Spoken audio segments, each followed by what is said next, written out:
Bom dia, senhores. E aí, tudo bem? Professor Marcelo Barreto de História. E eu vim aqui falar hoje sobre as rebeliões regenciais. Isso mesmo.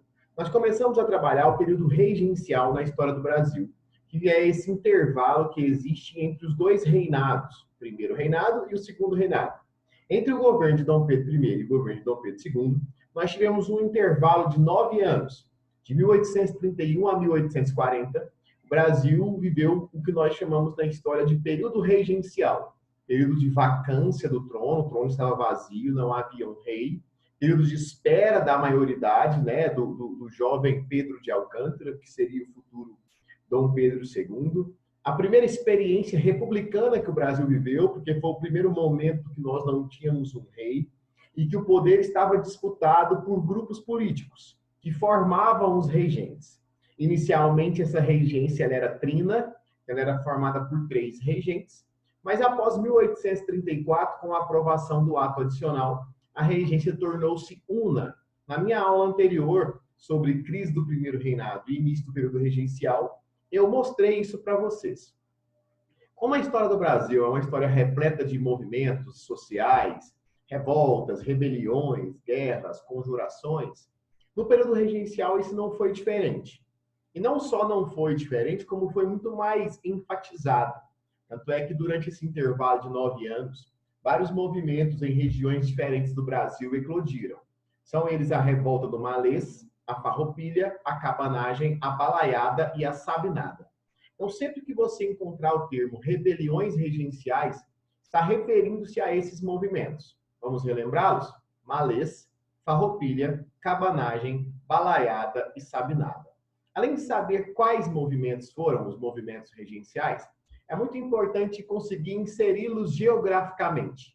Eu coloquei um mapinha aqui para a gente conseguir estabelecer justamente essa capacidade de nos encontrarmos no mapa do Brasil junto a essas rebeliões. Existe uma manhãzinha, um macetezinho para a gente conseguir estabelecer essa relação na nossa cabeça.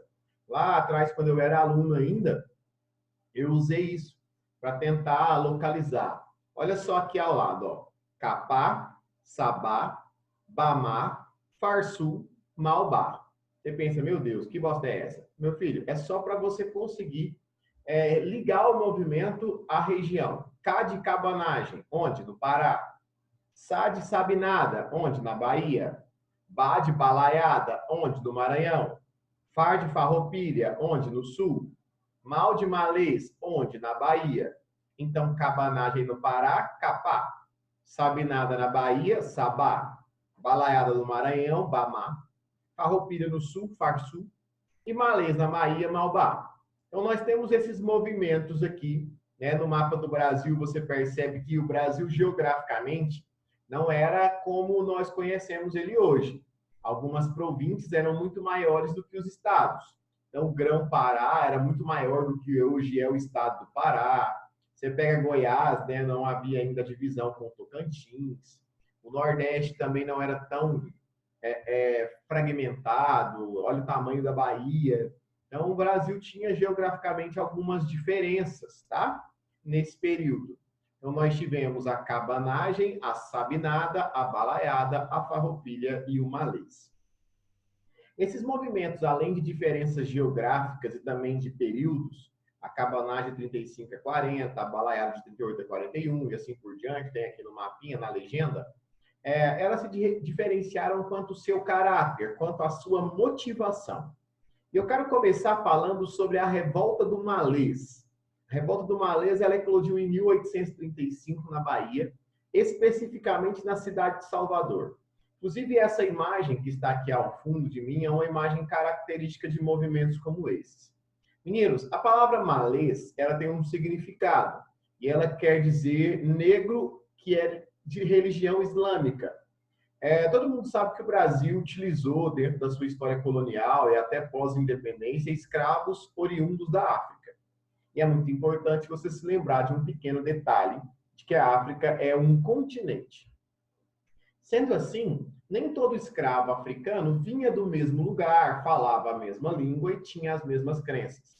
Grande parte do norte e do nordeste da África era já uma África islâmica, uma África muçulmana. Até hoje, nós temos essas configurações. Países como o Egito, a Argélia. Lembrando que nessa época que eu estou falando, século XIX, a África não era dividida em países ainda, né? A África só foi dividida em países pós-Segunda Guerra Mundial, na descolonização afroasiática. Mas os povos, os reinos africanos, eles tinham características diferentes. E essa galera que vinha da parte norte, nordeste da África, vinha dentro de concepções religiosas mais próximas ao islamismo. Então, esses escravos islâmicos eram chamados de maleses. É interessante nós entendermos que nenhum povo foi escravizado sem reagir. Na história do Brasil, nós temos a formação dos quilombos, as fugas, o suicídio, se negavam a trabalhar e por isso eram colocados em troncos e eram açoitados, castigados.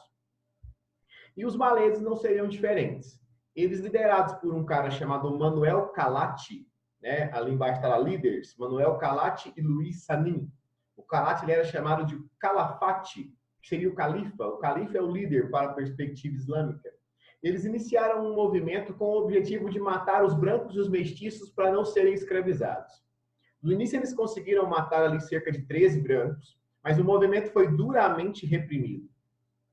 Manuel Calati, cerca de 70 maleses acabaram mortos, e outros 200 integrantes da revolta foram presos, e a maioria deles foram enviados de volta para a África, e o movimento acabou não tendo êxito, não tendo sucesso. É por isso que nós o chamamos de a Revolta do Malês. Então, um dos primeiros movimentos durante a regência não foi um movimento político, mas foi um movimento escravista, tá? Com outro caráter. Agora, nós vamos falar dos movimentos políticos do período da regência, que são a cabanagem, a sabinada, a balaiada e a farroupilha. Nesse quadrinho, você percebe aqui claramente, né? Quem já teve aula dessa matéria comigo, lembra que eu faço isso no quadro. Então, eu te aconselharia a passar isso para o caderno, porque quando você escreve, você também está aprendendo e está montando essa estrutura aí no seu material. A cabanagem no Pará, de 33 a 36, líderes Malcher, Vinagre e Angelim. Uma revolta dos liberais com o presidente nomeado do governo regencial. Quando eu falo presidente, presidente das províncias. Cada província tinha um presidente como se fosse um governador dos estados hoje. Eles não eram eleitos, sim nomeados pelos regentes. E a região do Pará, do Grão-Pará, era uma região que vivia em muita pobreza, miséria, fome, escassez. Inclusive, o nome do movimento cabanagem se dá porque a maioria das pessoas moravam em cabanas. Pará era uma região tão pobre que eles não tinham condições de construir casas. O movimento foi duramente reprimido, principalmente pela Guarda Nacional, e cerca de 40% da população da província foi morta. Cabanagem é um movimento de caráter popular, tá? Muito parecido com a balaiada. Deixa eu pular a sabinada aqui para falar da balaiada. Que lá no Maranhão também foi um movimento de caráter popular, liderado por Manuel Balaio, Raimundo Gomes, Cosme, que ele era apelidado de Preto Cosme. Eles eram artesãos, fazedores de balaios, cestos de palha, né? Normalmente a gente viaja, passa pelas estradas e vê aqueles caras vendendo objetos de palha na estrada. Eles fazem artesanato e vivem disso, do comércio disso. Então, o Maranhão era uma região que vinha também nesse contexto.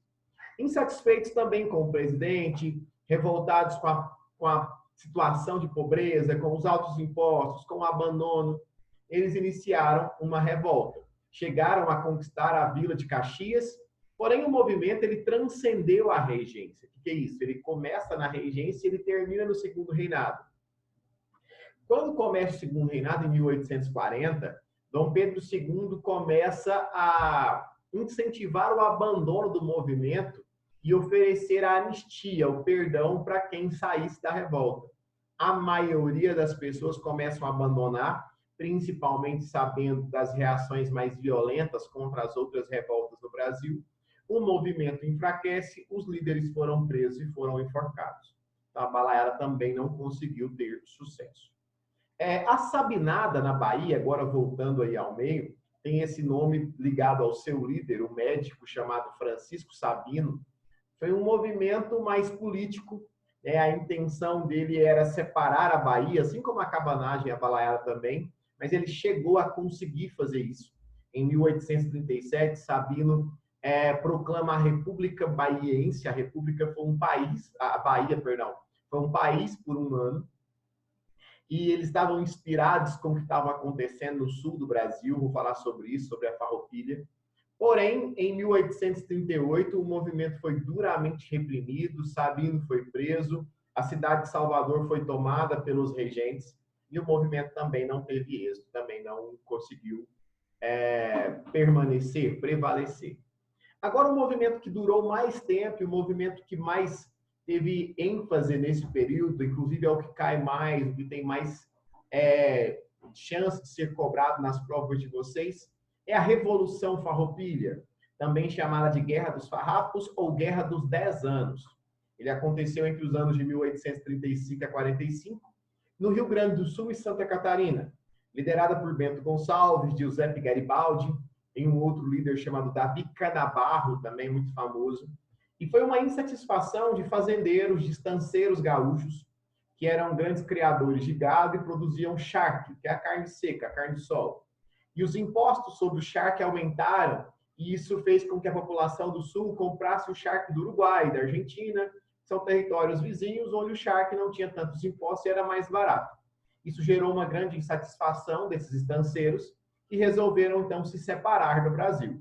Todo mundo sabe que até hoje o grande sonho do Rio Grande do Sul é se separar do Brasil. Esse movimento tem origem na Farroupilha.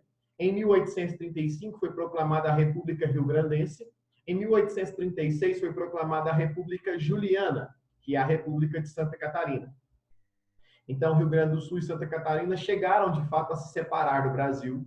Tanto é que é por isso que nós chamamos esse movimento de uma revolução. Em 1840, como eu já pontuei para vocês aqui falando da balaiada, termina a regência, é coroado Dom Pedro II, e Dom Pedro II nomeia o Barão de Caxias, que mais tarde se torna o Duque de Caxias, ao líder militar das suas tropas. Tanto é que vai ser o Duque de Caxias que vai formar, de fato, o Exército Brasileiro. Ele é conhecido como o pai, o patrono do Exército Brasileiro. E o movimento dos farrapos começa a ter uma repressão mais violenta. Bento Gonçalves foi preso, e isso obrigou os farrapos a assinarem com o governo um acordo de paz.